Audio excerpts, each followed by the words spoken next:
Hey everybody, I'm here today to show you and tell you how to fix low water pressure. I'll be going over 5 easy ways to fix your low water pressure problem in this simplistic tutorial. Let's get right into the video. Now, I said that I would be showing you and telling you, but realistically, I'm just going to be telling you. I'm not going to be showing you anything. I don't have any faucets in front of me or anything like that, but everything that I'm saying is very straightforward. So you should have no problem doing these things if you have just some basic knowledge of home ownership. So let's get right into the video. Number 1, the first way to fix it is to make sure that your main water valve is fully open.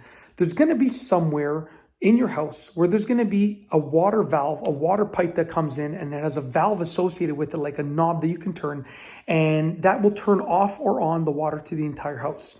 If that valve is not fully open, if that knob is not fully open, then that means that you're limiting the water supply to your house. And when you combine that with some other factors that I'm going to be outlining, that's when you can get some low water pressure. So maybe if you're just using one appliance, you won't notice low water pressure if that valve is fully open. But if you're using 2 or 3 appliances at once, then that's when you might notice it. So make sure that your main water valve is fully open. You can do that by just making sure that the knob is fully turned open. Very simple, very easy to do. You can look up a tutorial on it, but it's really, really straightforward. Number 2 is to make sure that the specific appliance valve is fully open.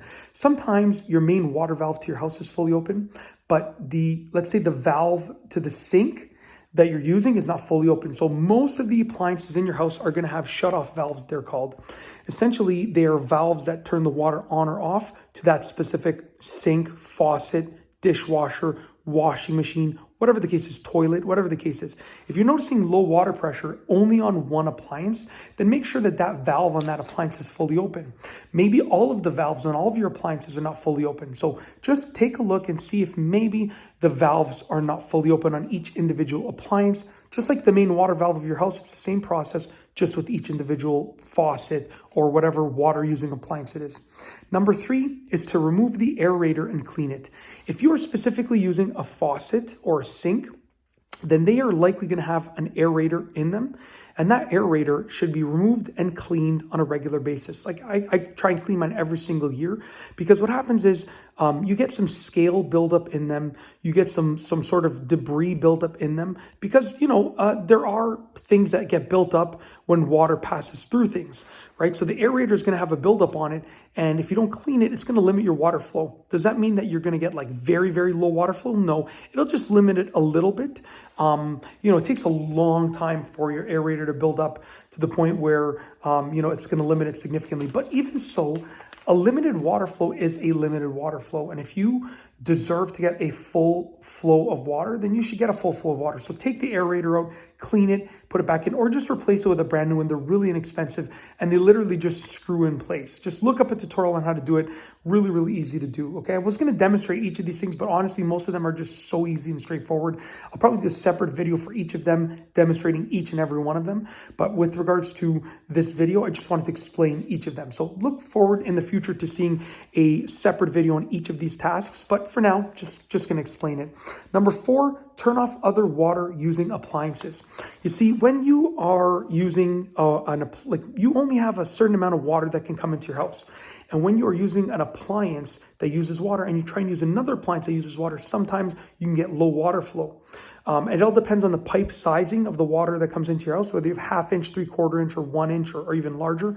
1/2 inch is generally the smallest and 1 inch is generally the largest for residential. But with that being said, it all depends. Maybe you have larger pipes. But with regards to just your average home and the majority of homes, you can only use a couple of water using appliances at once before you notice a decrease in your water flow. So if you are trying to wash dishes while your dishwasher is on and while your washing machine is on, that's going to cause a limited water flow. So just try and limit the number of water using appliances that you're using at once. Lastly is number 5, which is just wait and ask your neighbors. Sometimes, the city, they do work in the area. And when they're doing work in the area, your water flow might be limited because they might be working on some pipes, which is going to limit the water coming into the neighborhood. This has happened to me many times, and I thought, there was a problem with our specific home.